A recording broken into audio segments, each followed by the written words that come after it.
Labvakar, Jāni, labvakar, Iveta, labvakar, Kurzemē, labvakar visiem, kas mūs skatās, klausās. Laiks iet, un vienmēr kaut kas sakrājās uz sirds, prātā, un mēs savā tradicionālajā manierē mēs uzrunājām jūs ar domu, ka jums nav mums jāpiekrīt.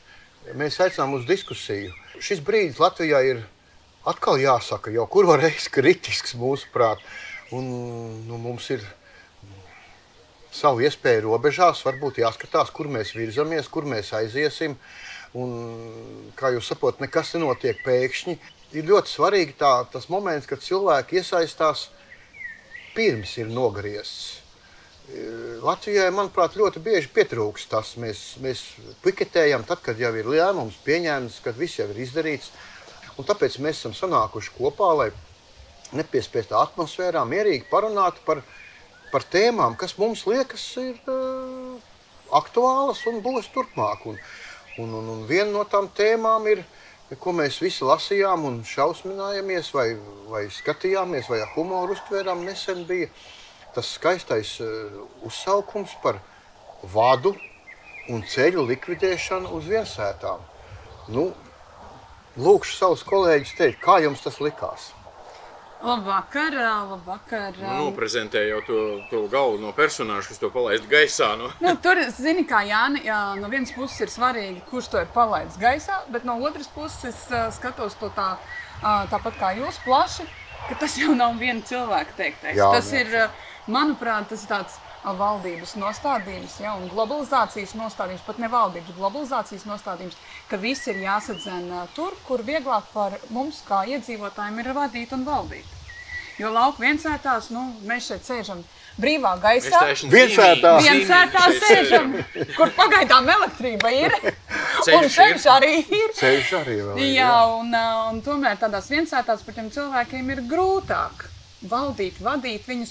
Jo mums ir iespējas kaut ko pašiem atbūt, atšķirībā no pilsētas cilvēkiem, diemžēl, kur vairāk ir atkarīgi no tā, kas tiek pielemts un kādas tās iespējas ir tanī pilsētā. Es ilgi skatījos par to, vai tā ir taisnība vai nē, jo mākslīgais intelekts mums daudz ko var pateikt.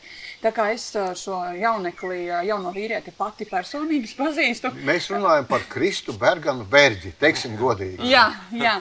Tā kā es šo jauno vīrieti pazīstu pati personīgi no iepriekšējām politiskajām gaitām, tad, negribējās ticēt, ka tā var pateikt. Protams, mani jau komentāros no Vienotības dāmu nosauc par naivu un tā tālāk, bet es tomēr labāk esmu naiva nekā aroganta un atrauta no sabiedrības. Labāk tā, nekā, ka tu kaut kur augšā lidinies, un tad tu domā, ka tu pilsētā varēsi izdzīvot bez laukiem. Nevarēs. Pilsēta pati ražo kartupeļus, pilsēta pati ražo labību.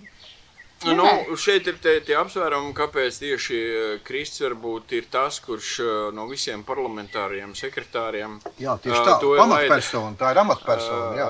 To ir laidis gaismā un pateicis publiski. Es domāju, ka to varēja pateikt jebkurš cits parlamentārais sekretārs un iespējams arī kāds ministrs, bet tieši viņš ir izrunājies, jo viņš ir viens no jaunākajiem politiskā skatuvē. Vēl līdz šim laikam nav ievēlēts, lai gan ir gājis uz vēlēšanām, bet jau ir paspējis pabūt gan ekonomikas ministrijas parlamentārais sekretārs un šobrīd labklājības ministrijas parlamentārais sekretārs. Kā mēs zinām, tad ir parlamentāro sekretāru sanāksmes oficiāls.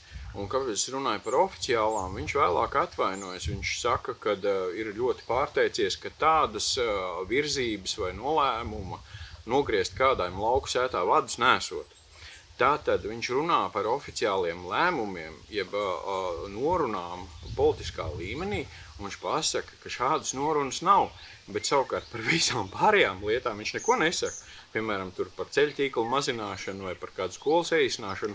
Viņš jau neatvainojas, viņš atvainojas tikai par vadiem uz viensēdu. Tikai par vadiem, jā. Tad viena detaļa, vai ne? Viena detaļa viņš bija pateicis neprecīzi un izvēlējies nelāgu piemēru. Un tā ir, starp citu, šī atvainošanās ļoti būtisks papildinājums tam, ko viņš saka. Jo viņš papildina un pasaka, ka tas ir izskanējis kaut kur tīri oficiāli, kur ir kaut kāda oficiāla nolēmuma, varbūt pusoficiāli vai norunas. Un vēl, ja atminamies ilgstošākā laika periodā, tad kurš tad ir, piemēram, nācis klajā šīm te īsināšanas schēmām, jeb Excel domāšana.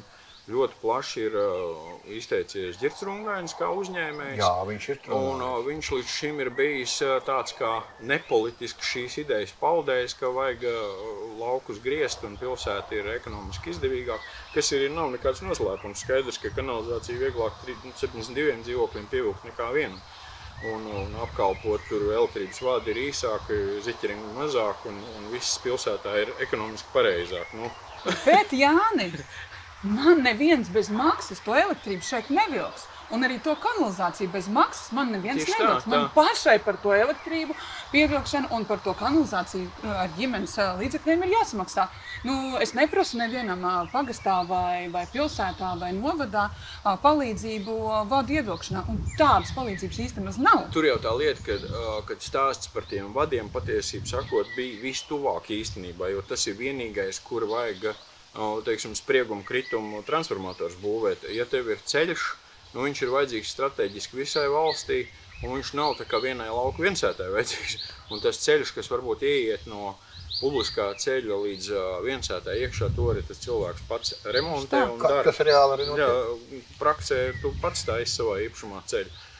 Un kas vēl no komunikācijām, skolas vai medicīnas iestādes, piedodiet, šobrīd skolas visu laiku jau īsina, un slimnīcas, man tā liekas, paliek katru 5 gadu mazāk. Tad šeit pat nebūtu jāprasa Kristam, vai ne, tas jau ir process, kas notiek gadus 30. Jā, es gribētu mazliet iebērt sāli un piparus vēl šitai diskusijā. Kā jums liekas, kolēģi, vai tā ir nejaušība, ja tā ir likumsakarība, kas šādā veidā, kad atkal mūs presē šādā veidā, vai, teiksim, izmēģina, ja tas ir tāds indikators, kad izmēģina, cik tālu var iet, un tad, kā redz, iedod atkal apakaļgāju, tur jau bijuši precedenti. Kā jums liekas? Gunti, es uzskatu to, ka politikā un vispār, kā tādā dzīvē, īsti tādu nejaušību nav. Ir tīpaši politikā. Tas viss ir nedaudz apdomāts, apgramots, nedaudz pēdiņās. Un tikai tad, kad augšā zina, kā pateikt, tad izdzen to vienu ārā. Šoreiz tas bija Krists. Paveicās viņam vai nepaveicās, popularitāti guva un starp citu tuvojas vēlēšanas. Jā. Tuvojas vēlēšanas un to, mīļie, es nezinu, vai jūs katrs esat pamanījuši, bet visi politiķi sāk pamosties. Katrs kaut ko pavelk uz savu pusi, katrs kaut ko grib tās savas spalvas izrādīt košāks un spīdīgāks. Ja? Tā kā šeit, diemžēl, droši vien, ka Krists bišķiņ, piedodiet, atvainojiet, nošāva greizi. Kā lai pasaka? Es oponēšu. Nē, viņam ir, viņš, protams, ka es runāju šķērsām, ja runājam pa ZZS elektorātu. Jā. It kā kopumā ņemot. Jā. Bet ja ņemam no kuras vietas viņš nāk, viņš tad dzīvo Ropužos. Jā. Kas ir Pierīga, Ropužu Mārupe, teiksim, tur ir tie 800, 2200 vai 2000 kvadrātmetru īpašumi, kur ceļi ir privāti mājas un kas viss tiek apgādāts, teiksim, tādās lielās apdzīvotās vietās, turklāt ar augošu iedzīvotāju skaitu. Un viņš parāda to tālo lauku viensētu kā tādu, teiksim, to Ropažu iedzīvotāju un savu līdzcilvēka apbižotāju. Viņš saka, es cīnīšos par jums, Ropažnieku. Un savukārt tas ZZS deputāta kandidāts, kas startēs Kurzemē, tas vienkārši izies skatos, pateiks, Kristis tāds pamuļķis mums tur padevies, bet jūs balsojiet par mani, bet visi kopumā balsos par ZZS. Tā kā īsti turpat grūti ir pateikt, vai viņš ir ļoti sarunājis šķērsām vai tikai mazliet tā kā pakaitinājis tos lauku vēlētājus, kas balso par ZZS kaut kur Kolkā vai pie Ventspils kaut kur. Es pateikšu, es domāju, ka viņš ir izdarījis savu, kā teikt, šajā gadījumā Moris savu ir izdarījis. Ja? Vai viņš var būt brīvs vai ne, tas ir cits stāsts. Viņš ir izdarījis, viņš ir iemetis akmeni skudru pūznī, ja? Un tagad politehnologi skatās, vai ne? Kā tas būs, tā kā tu teici, ja? Jo principā, un principā ļoti auglīga augsne ir tagad, ja tagad sanaidos, teiksim, uz vēlēšanām tos Pierīgas iedzīvotājus un tos lauka iedzīvotājus. Viņi tur, es atvainojos, viens uz otru kasīsies un pa to laiku neskatīsies, kas ir budžetā, kas ir, piekrīt. Tad no tāda viedokļa ļoti auglīga ne diskusija, bet pseidodiskusija. Tas tā kā kabatzākļi, ko viņi dara sabiedriskajā transportā, viens vienā galā nokliedzās, cits otrā galā jau pa kabatām. Ķeram zagli, jau otrs ar... Jau pa kabatām otrā galā. Jā, tieši tā, tā kā es to uzskatu, par cik Iveta jau teica, un Jānis arī, kad nejaušība nav, es domāju, ka tas ir tieši tā, un šajā gadījumā ir izvēlēts, necitēsim šķēli, lielākais kretīns, bet, teiksim tā, izvēlēts ir kāds jauns cilvēks, kam viss vēl ir priekšā, kurš it kā neko nevar pazaudēt, un viņš to drosmīgo domu ir pateicis, un iespējams pat ne jau viņam lapiņu kāds nolicis priekšā, viņš droši vien pats tā domā, vai ne? Tādā ziņā politehnologiem uzsvars, viņi atraduši īsto cilvēku, kuram pielikuši īstā brīdī mikrofonu klāt, un viņš to ir pateicis. Un tagad reakcija... Neteiksim, ka viņš ir gluži tāds bez politiskās pagātnes, jo tomēr KPV daudzi deputāti šobrīd ir politiskā mēslainē, bet viņš ir viens no tiem, kas vēl aizvien figurē. Un tad ir jautājums, kādu pakalpojumu vai kādas darbības viņš ir veicis, lai pirmām kārtām kļūt par ZZS ministru parlamentāro sekretāru divās vietās, ekonomikas ministrijām, pēc tam labklājības, un ko viņš, teiksim, ir darījis, vai, ka viņš to nedara vienkārši no zila gaisa, jo, ja viņš patiešām būtu sariebis ZZS mērķiem pret savu elektorātu, tad viņš jau nākošajā dienā būtu atvadījies no savas parlamentārā sekretāra vietas, bet tā nav. Viņš vēl aizvien turpina tur sēdēt un viss notiek, tā kā tas ir bijis, un tā kā tas bija jāpasaka. Redzi, te vēl, Jāni, iestarpinājums par KPV un ZZS. Tad, kad bija KPV tam plaukumā, tad tā cīņa jau bija pret ZZS, pret Lembergu, pret ZZS. Un es zinu, ka ir divi jauni vīrieši, kas no KPVLV ir šobrīd ZZS, un to kažoku ir tik ļoti pārmetuši uz otru pusi. Nevar būt tā, ka mēs cīnamies pret vienu, un tad pēkšņi mēs esam otrā pusē un sakam, nē, bet es tagad, es saglabāšu savas šīs te nostādnes, bet es būšu tagad šitenī krasta pusē, un tagad es cīnīšos par to, lai visiem iedzīvotājiem labi būtu. Īsti tas tā, manuprāt, nestrādā. Par mazu un taisnīgu atlīdzību. Te vēl ir jautājums, nē, Gunti, te ir dziļāks jautājums. Krists nav vienkārši ierindas partijas biedrs, viņš ir valdes loceklis. Un, ja paskatās uz to, cik ļoti ZZS ir tāda sena partija, kurā ir jāizkalpojas, lai tu tiktu kaut kur, kā jau teicu iepriekš aizkadra sarunā Jānim, Valainim, cik daudz bija jāstrādā, lai viņš tiktu tur, kur viņš tika. Šeit šie divi jaunie vīrieši. Divus gadus ir pacīnījušies zem ZZS karoga un ieguvuši šādas vietas. Bet tam abiem ir parlamentārā sekretāra vietas, kas ir augsta ranga vietas. Kas ir ar labu atpazīstamību un ar ļoti zemu atbildību. Un atalgojums kāds mīļē. Adekvāts atalgojums, kurš tāds skan adekvāts. Ko es jums teicu? Bet es gribētu mazliet, mēs šī jaunekļa, vai teiksim jaunā cilvēka daudzsološā politika kandidatūru apspiežam, bet es gribētu mazliet tomēr globalizēt. Mēs jau vienojam, ka tā nav nejaušība, un es gribētu, teiksim, šai sakarā cilvēkiem likt, nevis likt, bet, teiksim, aicināt padomāt. Jo te ir tas stāsts, kad tās politiskās partijas, šeit nav runa tikai par ZZS, mēs it kā to tā nosacām, bet principā pie varas esošie, es gribu teikt tā, Tāda ir daudz. Tāda ir daudz, ZZS nav nemaz šajā gadījumā tā pirmā zvaigžņa, Runa par to, ka viņi testē, cik ilgi nabaga tauta un cik daudz ko var norīt, vai ne? Un šis bija atkal viens no tiem klikšķiem, un atkal te ir tā tautas, es gribētu teikt atbildība, kā mēs uz to reaģēsim. Ja mēs šo kurjupi norīsim, vai ne, mums piespēlēs nākošo.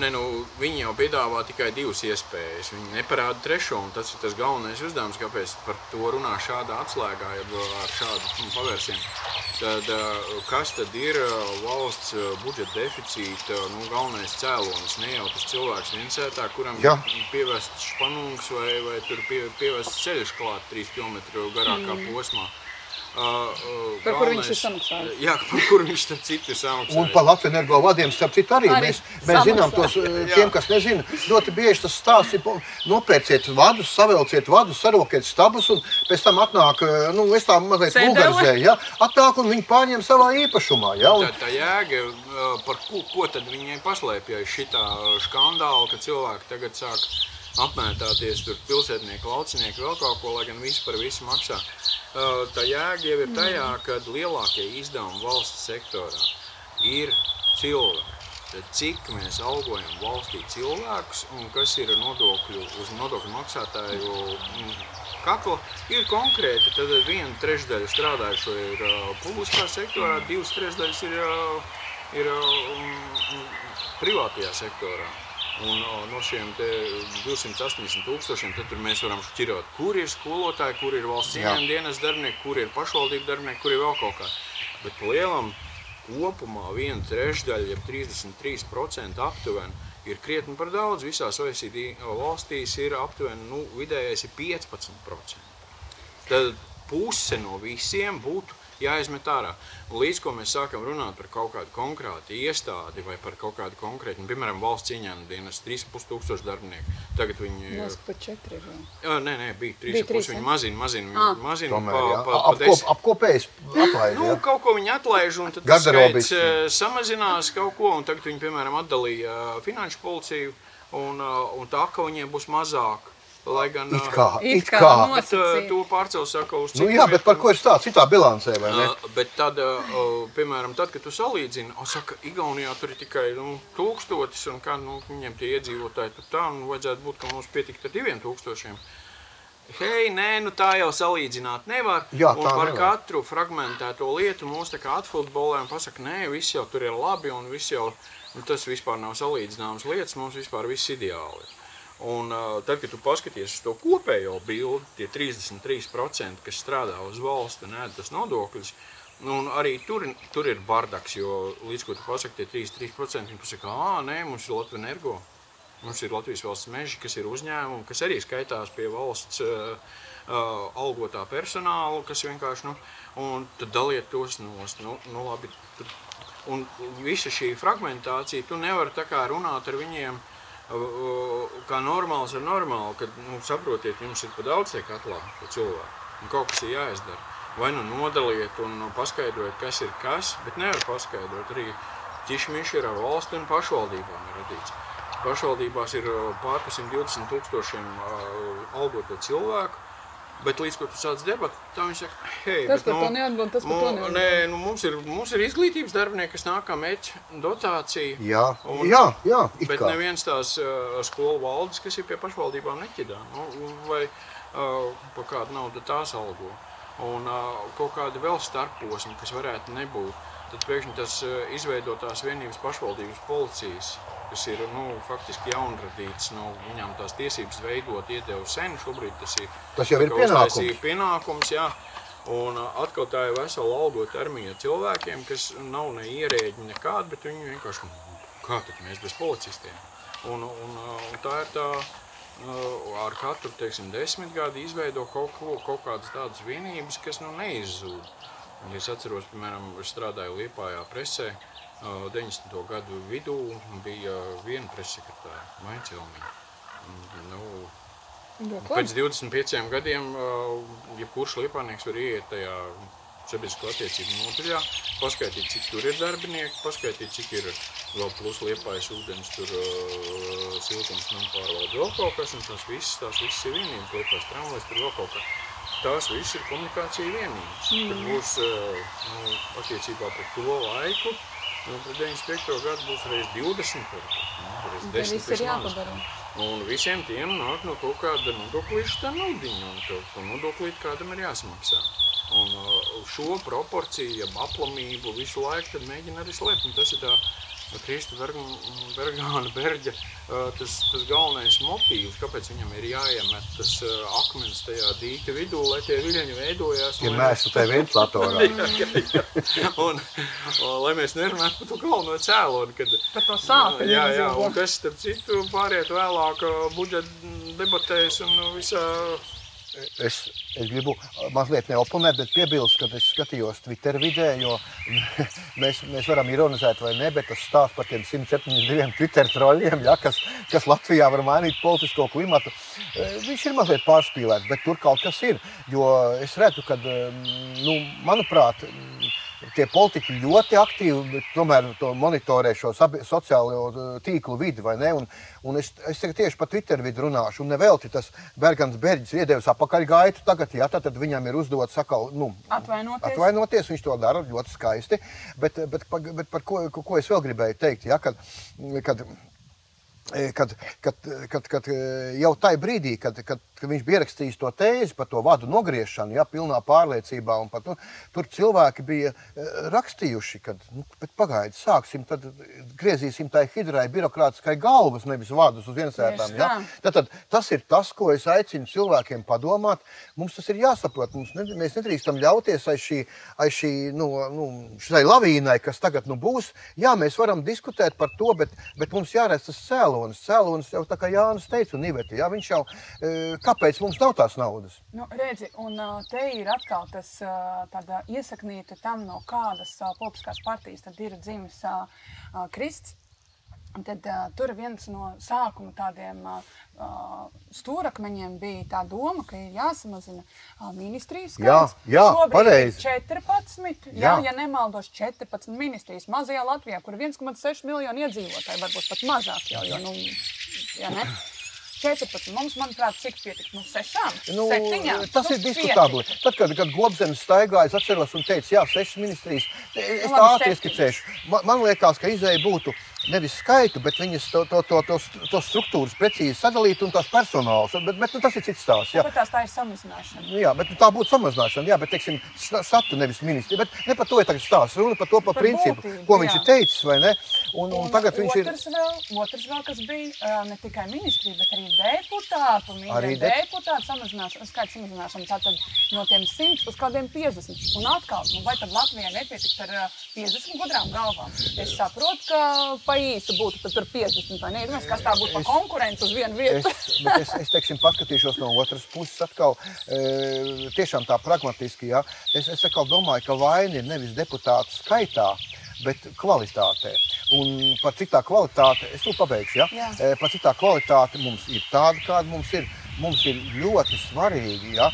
Jo padomājiet, kas ir, ja ir tikai, teiksim, tās galvas ir mazāk, ja tur rodās no 50 galvām 15, ja var uztaisīt apvērsumu, ja? No 100 galvām 15 galvas var tikai skaļi pateikt. Tā kā no šī viedokļa es uzskatu, ka 100 deputāti ir demokrātijas lielāka garantija nekā 50. Tas ir mans viedoklis. Labi, jā. Bet atkal ir jāgriež nevis tas daudzums, bet jāpalielina kvalitāte un jāsamazina tās izmaksas. Te ir runa atkal par tām zīmuļu izmaksām un visādiem. Tāpat kā mēs ejam tādu tradīciju, tāpat kā, cik es atceros, Anglijā nesen atcēla to tiem lordiem tai palātā par sveču, par degšanu, tur sērkots viņiem kaut kādu piemaksu, kas bija no 1600 kurā gadi, ja? Ja mēs būtu pārējām pie konkrētām izmaksu samazināšanas tām iespējām un tieši pie centrāla aparāta, kas nav pats draudošākais. Centrālais aparāts arī ir optimizējams, ja struktūrāli to pārveido, piemēram, visu birokrātisko pakalpojumu loku no 14 ministrijām apkopo vienā ēkā. Klerki sēž vienā, es nezinu, tais kābrības tornī, viņi tur sēž, un tur ir viss, sākot no dabas pētniekiem un uzraugiem, un beidzot ar ekonomistiem un statistiķiem un budžeta prognozētājiem un vispārējā. Mans pēc finanšu ministrijas apkalpojušies personāls var strādāt 14. stāvā un, teiksim, pie kaut kāda tur klimata ministrijas pirmajā, bet tam nav nozīmes. Un tagad nāk tās ministrijas, kas dod savus pieprasījumus tam birokrātiskam aparātam, kas visi sēž vienā mājā. Jā. Un viņi man spēc var palikt tās ministrijas ar saviem 15 birojiem vai 14, cik viņiem tur cilvēki katrā birojā, lai viņi paliek tais ēkās, kur viņi ir. Apkurināt tur vajadzēs varbūt bišķi vairāk izmaksāt. Bet viņi dod uz to vienu ēku šo savus ārpakalpojumu pasūtījumus tiem klerkiem, lai viņi taisiet mums lūdzu tiesību aktu projektus, taisiet mums ministra kabineta grozījumus. Savukārt, kas atbrīvosies, katrai ministrijai gandrīz vai ir sava nekustamo īpašumu pārvaldi. Jā, protams. Tos visus var dot valsts nekustamiem īpašumiem, kas apkalpo visu valsts nekustamo. Būs problēmas, viņi paši negrib valsts nekustamie īpašumi. Viņi negrib visu to, piemēram, zemkopības ministrijā, visi kanāli, visi, teiksim, piekrastes būs, viss kaut kāds ir, ko viņi ļoti negribēs. Jā, bet ja viņiem to valsts pateiks, ņemiet un dariet, viņi ņems un darīs. Un tas būs daudz lētāk nekā 14 ministrijās ir tie degunā ierāvēji, vai ne? Un tas attiecās pa visām nozarēm un sfērām, kur vien ir kaut kāda dalīšanās, piemēram, tie paši mākoņu datošana, ko tagad viņi ar lielām mokām pārceļ uz LVRTC. Lēnu garu visas ministrijas savus datus mākoņos tajā centrā, bet līdz šim tas viss bija katrā ministrijā ir sava mākoņu datošanas IT daļa, kas vēl aizvien turēja serverus skapjos un mēģināja viņus katrs kā nu prot. Un tā mēs paņēmām katru nozari, un katrā no tām feodālām ministrijām ir savs pasākums, kas atbild par kaut ko, kas visiem ir tā kā viens un kopīgs. Jā.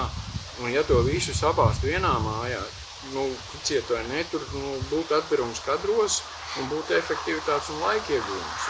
Un plus tā visa likumprojekta riņķošana pa ministrijām saīsinātos no kādiem pusotra gada līdz dažiem mēnešiem. Tas jau nav netīšām, kā tu saproti, Jāni. Šis process, jau šie birokrāti jau atražo sevi ne jau... Tāpat vien, man ne. Es gribētu vēl tādu niansi, mazliet kā vienmēr ar humoru, kurzemniecisku, varbūt mazliet paskarbu, kādu bīstamību, kas varbūt tagad Latvijai draud, vai ne? Uz šī fona bāzes, kad tik atvienosim vadus, cirtīsim nost, jā, un ceļus aizaudzēsim, apmežosim, jā. Dabiski, ka tas ir ekstrēms paziņojums. Un es pieļauju, ka tauta arī ekstrēmi reaģē. Un es pat saprotu tos cilvēkus, kas tur mazliet necenzētiem vārdiem, bet varbūt viņi tiešām tās emocijas... Kādreiz pārāk skarbi. Es pat saprotu, es pat viņu saprotu, bet es no kāda bīstamība gribu mudināt, teiksim, vai mēs Latvija varam atļauties tādu ekstrēmu rīcību, jo es tā tēlaini teikšu, visticamāk, tagad cik vēlēšanas nav tālu, ja, visticamāk uz nākošām vēlēšanām, kas varētu būt zirgā? Tāds vīrs, es tagad nesaukšu uzvārdu, tas ir nekonkrēti, jā, vienkārši tēls, kurš tagad patnāks un paziņos, šitos visus tos uzvārdus, kas tur bija, Bergana Berģi kā viena no pirmajiem, bet vēl daudzus. Mēs no viņiem, teiksim tā tēlaini, no šīs valdības, kas tagad ir pie varas, ja, mēs uztaisīsim brigādi Kalnciema Kūdruspurvā. Jūs saprotat analoģiju ar Ulmani, ja? Un tad mēs dzīvosim zaļi, saproti? Es baidos no tā, jo tas jau nav risinājums, saproti? Bet tas varētu būt tāds vienkārši populisms, kur atkal pie varas nāk tādi ekstrēmi cilvēki. Kaimiņš Gubzems nav Jā, šāda tipa cilvēki, kas pateic, viss ir slikti, viss ir... Starp citu, viņa priekšvēlēšana kampaņa no kaimiņiem es biju klausīties, ideāli, kā viņi tur tās ministrijas solīja saīsināt un to samazināt un būs tā, un viss bija ļoti skaisti, loģiski, pa punktiem salikts un patiešām to var izdarīt un es ar prieku klausījos visu to pirms vēlēšanām vai nekad tos solījumus. Tad, kad vēl viņi visi trīs tur gāja, tāda izrādīta bija vēlētāji priekšā uzstājusies. Šeit varētu veselu lielu diskusiju izvērst, bet varbūt, ka ne šīs dienas vakar tēma, jo es varētu pastāstīt atkal, kā tas bija man no iekšienes, jo neslēpšu, 18. gadā kopā ar šiem kungiem startēju zem viena karoga KPVLV, un es par to nekaunos.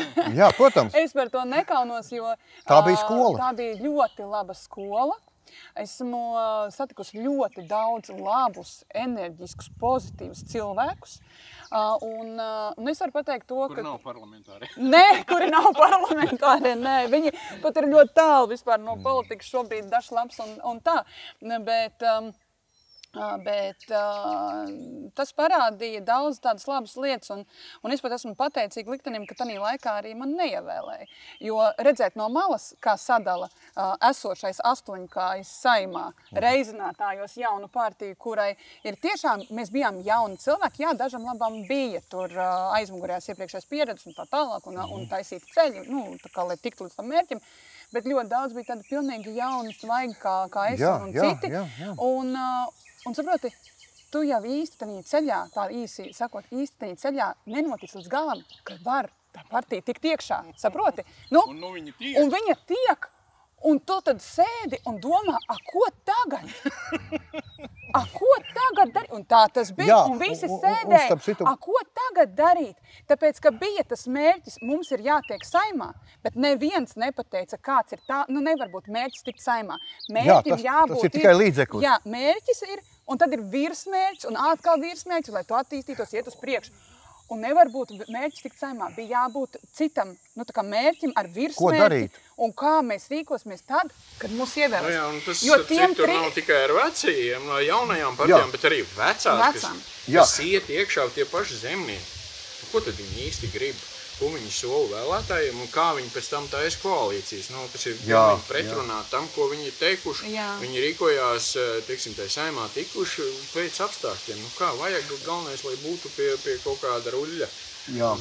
Un te bija arī saistībā ar to KPV un tiem 3 kungiem, kuri vienkārši visu partijas biedru priekšā kasījās. Ja? Nu, tas bija ekstrēmi, bet es arī vienkārši saku, redzot no malas, sapratu to, ka katram, mēs arī varam trietā te sēdēt. Varam, un pieņemsim, ir kāds, mēs to tagad daram, ir kāds aizkadrā kaut kur, ja? Kurš atnāk uz tēju pie tevis un pasaka, klausies, tur Gunts vispār galīgi, tur tas vai šitas, ja? Pēc tam atnāk pie Gunta, pasaka, klausies, tā Iveta vispār, tur. Un šitā pa vienu otru pasaka, tad mēs sasēžamies, un tad mēs vairs nezinām, kam ticēt. Man ticēt tev, vai man ticēt kaut kur, kas man it kā ir baigais labdars, ja? Nu, tādā ziņā. Un sākās tā kauja, un sākās tā veļas mazgāšana ārpusē. Katrā partijā Protams, ir skandāli. Tas ir neizbēgams process partijai. Bet vai to veļu vajag karināt ārā? Tas ir jautājums. Nevajag. Ja tu reiz Iveta vēsturē pagriezies, es vienkārši tad acīm redzot atmiņas ir un pieredzi. Un es arī atceros šo laiku, kad Gobzemes Aldis sauca cilvēkus kopā. Un man bija tāds, tajā laikā tāda ļoti skaista misija. Es daudz braucu pa Latviju, gāju pa pašvaldībām, pa cilvēkiem. Un es aizbraucu uz Kuldīgu, skatos priekšvēlēšana aģitācija, aizbraucu uz Cēsīm atkal, un es tik tiešām apmeklēju šos pasākumus, es redzēju šos cilvēkus, es tiešām saviļņots biju, es redzēju, kā cilvēki no sirds ticēja, viņi tiešām ticēja, tas bija milzīgs uzticības kredīts, un es tajā pašā laikā, es skatījos no malas un redzēju to, es tagad saukšu vārdā, teiksim, kā Zakatistovs manipulēja cilvēkiem, un es kādreiz arī Aldim Gobzemam jautāju, vai viņš to neredz vai nesaprot. Es viņam jautāju, vai tu saproti, cik daudz būs no tiem, kas tev te riņķī, kas tev pēc vēlēšanām nākošā dienā uzmetīs. Un viņš atbildēja, es esmu pārliecināts, ka neviens. Bet es priecājos par jauniem cilvēkiem, kas gūš skolu, jo tikai caur to mēs mācāmies caur puniem un, diemžēl, caur saviem. Labi, tad pāriem pie tās tēmas. Tagad mēs esam daudz jaunos vecos, tā kā nolikuši. Un pēc gada ir vēlēšanas. Jā. Un tēma, starp citu, galvenā tēma, kas tiks uzmesta uz vēlētāju galdu, ir šī pirmām kārtām mazināšanas tēma. Jā.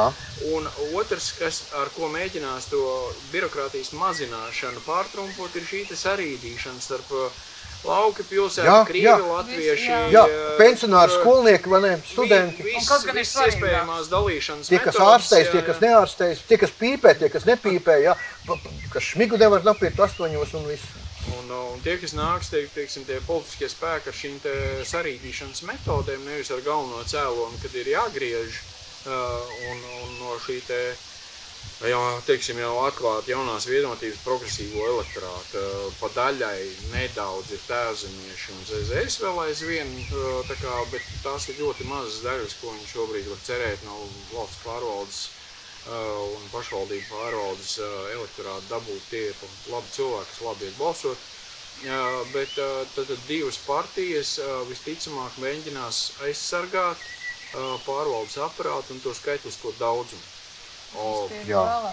Tie ir viņi vēlētāji, viņi atklāti tie ir viņi vēlētāji, jā. Un tieši tāpēc arī ZZS riskēja iznākt ar šādiem paziņojumiem pirmie un izspēlēt kārtas galdā, jo viņi ir tā kā, tai koalīcijā mazākums spēlētājs, mazliet apbižotājs, un tad viņi pirmie atļaujās testēt to nākotni, kas tad, jo faktiski jau priekšvēlēšana kampaņa sākusies.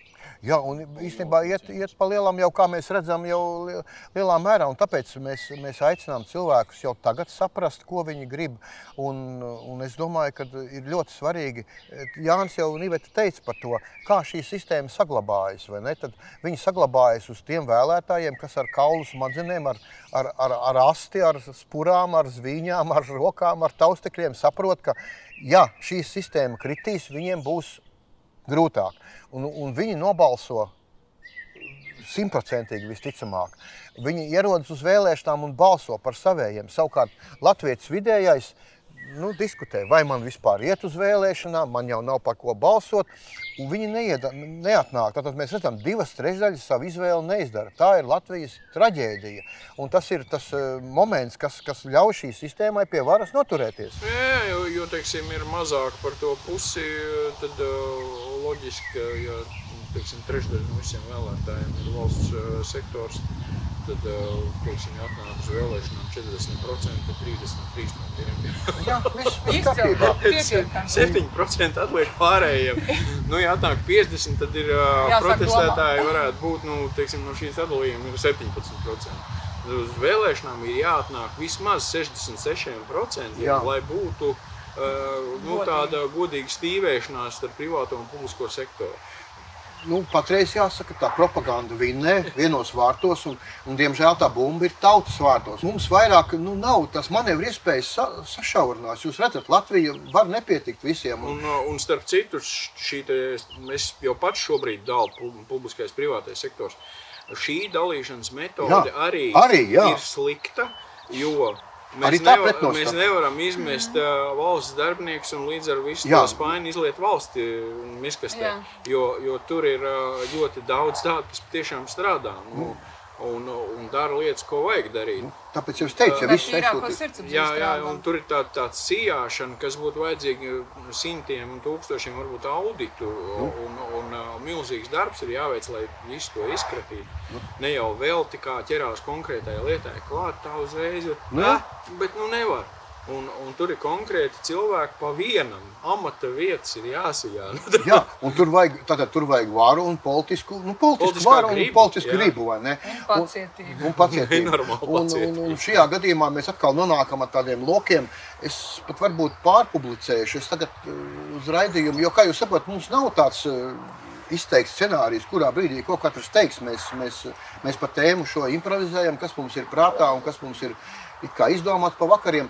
Es atcerējos vienu tādu ierakstu pirms gadiem jau, nav svarīgi, nav sevi. Jānis ļoti skaisti uz valsts svētkiem pateica par nacionālā izlīguma valdību. Un, manuprāt, es pārpublicēšu saiti uz šo video, tur jūs redzēsiet, cik tur ir labi pateikts. Un, manuprāt, mums vajag padomāt par to un pierauties no visām pusēm, gan no valsts pārvaldes pusēm, jo, kā es teicu, ja aizsūtīs visus tos kodru raktu, arī nebūs riktīgi. Ja? Ļoti nebūs par ko es stāstu? Tad mums ir jāsaprot, ka mums ir savi oligarhi, bet tie ir mūsu oligarhi. Labāk mūsu nekā sveši. Jā, jāsap citu. Mums ir savi strādnieki, bet tie ir mūsu strādnieki. Jā, labāk savi nekā sveši. Jā, mums ir savi zemnieki, bet tie ir mūsu zemnieki. Jā. Un kopumā tās ir visas mūsu tautas intereses. Es saprotu, nedošu tādu recepti, kā to tagad sabalansēt, bet to, ka tas ir nepieciešams, es domāju, mums, ja mēs gribam Latviju turpināt vienkārši, mums nav citu variantu, sevišķi šajā grūtajā laikā. Par to ir jāpadomā, tad jāpieraujas būs visiem, bet no visām pusēm, nevis tā kā Kristus pateica, ja, kā to tā kā tas... Kurš ir mazāk un tālāk, tad ārā no sirdsēm. Tā kā... Pietiek jau ar skolām, kuras Skolas mazāk runāja un jā, tā ir. Es domāju, ka skolu reforma ir atsevišķa tēma. Atsevišķa tēma, dabīgi. Kas ir ārkārtīgi smaga, bet tajā pašā laikā viņi ir nepieciešama. Un tur es domāju, ka mums atsevišķi būtu jārunā cauri visu tā skolu padarīšanu no paša sākuma jau. Bet tas, ka tur ir vajadzīgs risinājums un ka šobrīd domā, kā nomazināt skolu kaut kur laukos, bet tajā pašā laikā vēl aizvien darbu saglabāt 1000 krievvalodas skolotāju. Tagad pārgājās to valsts mācību valodu. Es teiktu, izcils risinājums. Beidzot jūs trāpījāt, bet vai ar to tiks likvidēta krievu valoda kā viena no ģenerālām svešvalodām? Tas vēl ir tāds jautājums, vai tiešām tas notiks. Jāni, tu paņēmi tēmu atkal, bet malacis, jā. Bet ko es gribu teikt? Bet varbūt pat šito mēs kaut kā tā atsevišķi. Bet paliksim tikai to rezumē, kad redzat, kā notiek cilvēki, mīļie. Kad ir krīzes situācija, Latvija mobilizējās, un šajā gadījumā sakarā ar Krievijas ekspansiju, ir šī krīze mazliet tāda, tieši šāda, tādā mērogā.